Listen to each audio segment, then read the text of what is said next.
الله الرحمن الرحيم. وعن أبي سعيد الخدري رضي الله عنه عن رسول الله صلى الله عليه وسلم قال: من رأى منكم منكرا فليغيره بيده فإن لم يستطع فبلسانه فإن لم يستطع فبقلبه وذلك أضعف الإيمان أو كما قال عليه الصلاة والسلام. رواه مسلم. حضرت ابو سعید خدری رضی اللہ تعالی عنہ نے رسول اللہ صلی اللہ علیہ وسلم سے یہ حدیث مبارکہ روایت کی ہے کہ تم میں سے جو شخص کسی برائی اور منکر کو دیکھتا ہے تو اسے چاہیے کہ وہ اپنے ہاتھ سے زور بازو سے اس منکر کو روکے. اگر ہاتھ سے روکنے کی طاقت وہ اپنے اندر نہیں پاتا تو پھر دوسرا درجہ یہ ہے کہ وہ زبان سے روکے، اور اگر زبان سے بھی روکنے کی طاقت اس برائی اور منکر کو اور گناہ کے کام کو نہیں پاتا تو تیسرا درجہ یہ ہے کہ دل کے اندر اس منکر کو برا جانے. یہ تین درجے رسول اللہ صلی اللہ علیہ وسلم نے ہر مسلمان کے لیے بیان فرمایا. عام طور پر میں اور آپ تذبذب کا شکار ہوتے ہیں. کچھ لوگ آ کے پوچھتے بھی ہیں کہ ہم نے یہ گناہ دیکھا، یہ نافرمانی ہو رہی ہے، یہ برا کام ہو رہا ہے، تو ہمارے لیے کیا حکم ہے؟ ان تین درجات کو سامنے رکھیے. پہلا درجہ اس حدیث کی روشنی میں ہمیں سمجھ آیا کہ پہلا درجہ تو یہ ہے کہ اس منکر کو ہاتھ سے روک دیا جائے. ہاتھ سے روکنے کا مطلب یہ ہے کہ اگر اس منکر کو دیکھنے والا کوئی ایسا شخص ہے کہ جو اس کو ہاتھ سے روک سکتا ہے، یعنی اس کو ختم کر سکتا ہے، اس برائی کا قلعہ کما کر سکتا ہے، اس کے پاس یہ اختیار ہے، یہ اتھارٹی ہے، تو اب اس کے اوپر بحیثیت مسلمان یہ ذمہ داری ہوگی کہ یہ جو برائی اور منکر اس کے سامنے ہو رہا ہے، اپنا اختیار استعمال کرتے ہوئے، اپنا منصب استعمال کرتے ہوئے، اپنا عہدہ استعمال کرتے ہوئے، اپنی ذمہ داری پوری کرتے ہوئے اس منکر کو ختم کر دے. یہ پہلا درجہ. اور ظاہر ہے ہر بندے کے پاس تو اتھارٹی نہیں ہوتی، ہر بندے کے پاس کوئی عہدہ اور منصب بھی نہیں ہوتا، انتظامی کوئی ذمہ داری ایسی نہیں ہوتی. تو دوسرا درجہ یہ بتلایا گیا تو پھر زبان سے افہام و تفہیم کرو، وعظ و نصیحت کرو، اس کے پاس جتنی ممکنہ کوشش ہو سکتی ہے خود جاننے کی، کسی کو لے جانے کی، اس سے ملاقات کرو. جو بندہ اور جو لوگ اس برائی کا ارتکاب کر رہے ہیں معاشرے کے اندر، معاشرے کے ماحول کو متاثر کر رہے ہیں، بے حیائی سے، بد کرداری سے، شراب نوشی سے، گانوں سے اور بازوں سے، ڈانس سے، یہ تمام تر چیزیں برائی کی، یہ مشہور چیزیں میں نے آپ کو بتا دی. تو پھر یہ میری اور آپ میں سے ہر شخص کی ذمہ داری ہے کہ جا کر جو لوگ یہ پروگرام کرا رہے ہیں، جو لوگ اس کی سرپرستی کر رہے ہیں، جو اس کو مینج کر رہے ہیں، ان کے سامنے جا کر بات رکھی جائے اور بتایا جائے کہ یہ تم منکر کر رہے ہو، یہ برائی کر رہے ہو. وہاں تک اگر پہنچنا کسی وجہ سے دشوار ہے، نہیں پہنچ سکتے، تو معاشرے کے افراد کو کچھ آپ بیٹھ کر فکر فرمائیں کہ یہ جو برائی ہو رہی ہے اس کا خاتمہ کیسے کیا جائے، اس کا سچ جواب کیسے ہو. یہ دوسرا درجہ ہے. ہم میں سے تقریباً ہر شخص دوسرے درجے پہ قادر ہے. اگر برائی کو دیکھ کے اپنے ہاتھ سے نہیں بھی روک سکتا تو کم از کم زبان سے وعظ و نصیحت تو کر سکتا ہے. وہاں جا کر ان کو کہہ سکتا ہے کہ کچھ خوف خدا کرو، اللہ کی نافرمانی، اور وہ بھی کھلے عام کھلے بدن اللہ کی نافرمانی کر رہے ہو، کیوں تمہاری وجہ سے کوئی معصوم کے اوپر عذاب آ جائے. یہ ہم میں سے ہر شخص کر سکتا ہے، اور ہم دیکھیں کہ ہم کر رہے ہیں کہ نہیں کر رہے. تیسرا درجہ، اس کو میں نے دوسرے درجے کی آپ کو وضاحت کر دی. یعنی کہیں کہ ہمیں معلوم ہوتا ہے کہ خدا نخواستہ کہیں شراب خانہ ہے، کہیں بدکاری کا اڈا ہے، کہیں کوئی میوزک پروگرام چل رہا ہے اور وہ بے حیائی اور فحاشی کی دعوت دی جا رہی ہے. یہ کوئی ایسی آسمانی باتیں نہیں ہیں، یہ گراؤنڈ ریالٹیز ہیں، ہمارے ساتھ ہی کچھ ہوتا رہتا ہے. بس ہم یہ دیکھ لیں کہ اس حدیث پاک کی روشنی میں ہم کہاں کھڑے ہیں.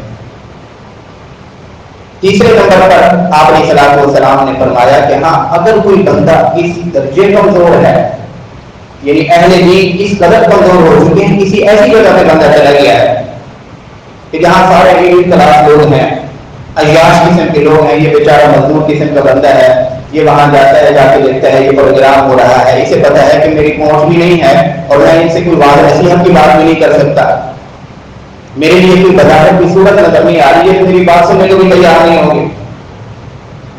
تو پھر اس شخص کے لیے آپ علیہ الصلوۃ والسلام نے فرمایا کہ آخری درجہ یہ ہے کہ بندہ جب پہلے دو درجات اس کی اپروچ میں نہ ہو تو آخری درجہ یہ ہے کہ اس منکر کو، اس برائی کو دیکھ کر دل کے اندر غیر و غضب پیدا ہونا چاہیے کہ اللہ کی نافرمانی ہو رہی ہے، یہ نہیں ہونا چاہیے، اور دل کے اندر وہ دعائیں مانگتا رہے کہ اے اللہ مجھے کوئی ایسے اسباب مہیا فرما دے کہ میں اس برائی کو مٹا سکوں. یہ آخری درجہ ہے، آخری درجہ. اور آخری درجے والے لوگ بہت کم ہوتے ہیں الا ماشاء اللہ. میں نے پہلے بھی عرض کیا کہ ہم میں سے جتنے لوگ ہیں یہ کم از کم دوسرے درجے میں ہیں، زبان سے کہہ سکتے ہیں. اب اس کی آسان مثال دیکھیں کہ اگر کوئی شخص ہمارے بیٹے کو مارتا ہے، تنگ کرتا ہے، تو ہم پہنچ جاتے نہیں پہنچ جاتے اس کے پاس، زبان سے کافی ساری چیزیں سنبھال کے بھی آ جاتے ہیں. اس وقت تو پھر ہمارے پاس یہ اتھارٹی آ جاتی ہے کہ ہم اپنے بیٹے کی خاطر، بچے کی خاطر جا کے لڑنے کو بھی تیار ہو جاتے ہیں. یہ نہیں دیکھتے کہ یہ بندہ کس اسٹیٹس سے تعلق رکھتا ہے.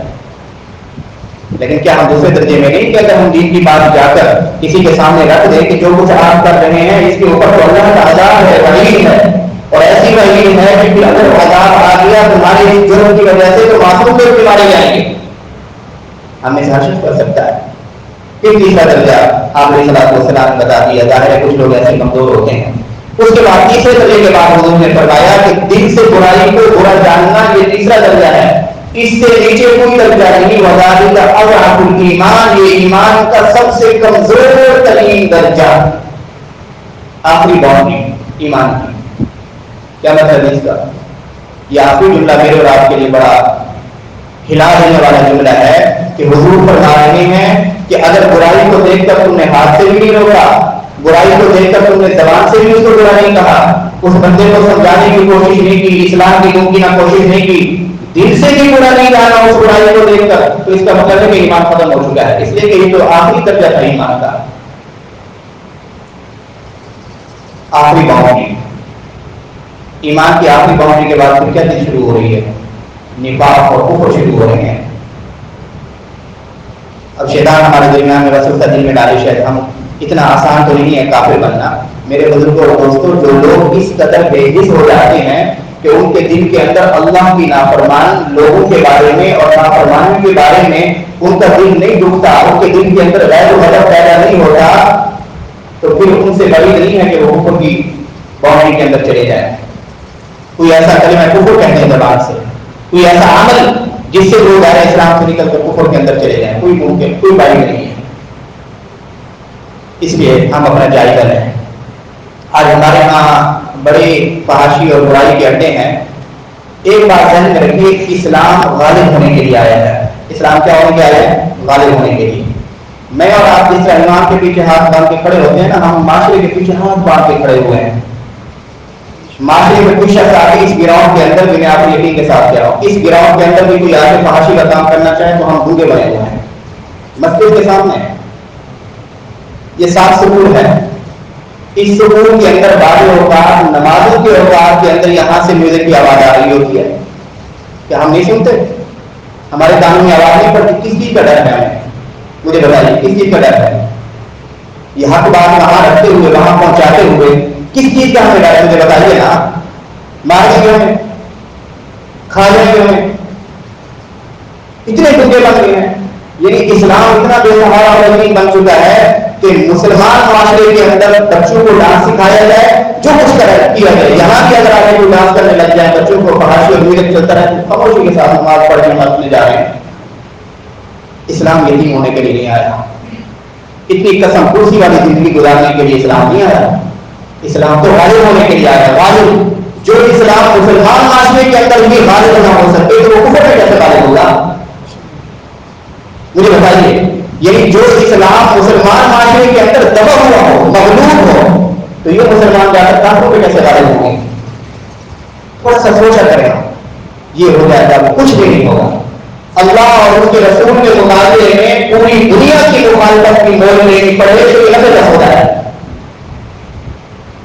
دین کے مقابلے میں پوری دنیا ہماری مخالف ہو جائے تو ہو جائے. دین کے اندر یہ ایمانی ضرورت پیدا کریں, یہ ایمانی غیرت پیدا کریں. کیا ہمارے ہاتھ کام نہیں ہوتے, میڈیکل پروگرام نہیں ہوتے, فنکشن نہیں ہوتے, کنسرٹ نہیں ہوتے, خاموشی کے ساتھ نماز پڑھنے چلے جاتے ہیں. آپ ذخیرہ احادیث میں وہ احادیث پڑھیے. یہ میں کوئی جذباتی گفتگو نہیں کر رہا, یہ تو وہ احادیث پڑھنے کے بعد میری گفتگو تو کچھ بھی نہیں ہے. حضور علیہ الصلوۃ والسلام نے ارشاد فرمایا کہ جب تم امر بالمعروف اور نہی عن المنکر چھوڑ دو گے, برے کاموں سے لوگوں کو نہیں روکو گے, تو پھر تم ذلیل اور خوار ہو جاؤ گے, تمہاری شکلیں مسخ کر دی جائیں گی, تم اللہ سے دعا مانگو گے, کعبے میں بھی جا کر مانگو گے کہ اللہ تبارک و تعالیٰ تمہاری دعا کو پوری فرمائیں گے. ہم کہاں بیٹھے ہیں مجھے بتائیے. تھوڑا سا سوچیں, ہمت پیدا کریں ایمانی حمیت. اتنے بے بس مسلمان اسلامی تاریخ میں کبھی نہیں آئے جتنے ہم بنے ہوئے ہیں.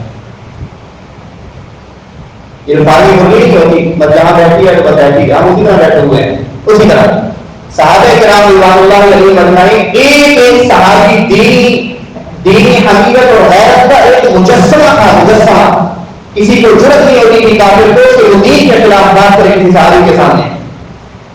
اور آج ہمارے سامنے ہر بندہ دین کے خلاف بات کرتا ہے, ہر بندہ سے کچھ کرنا چاہے, اللہ کی نافرمانی کرنا چاہے, بڑے کھلے عام کرتا ہے. اسے پتہ ہے کہ یہ لوگ صرف زبان کے اندر دیندار ہیں, باقی ان کے اندر زبان نہیں ہے, گونگے بن سکتے ہیں. اس لیے ایمانی حمیت پیدا کرنی چاہیے. اللہ تبارک و تعالیٰ سب سے پہلے مجھے اپنے اندر پیدا کرنے کی توفیق عطا فرمائے, ہم سب کو ایمانی حمیت وغیرہ نصیب فرمائے. وآخر دعوانا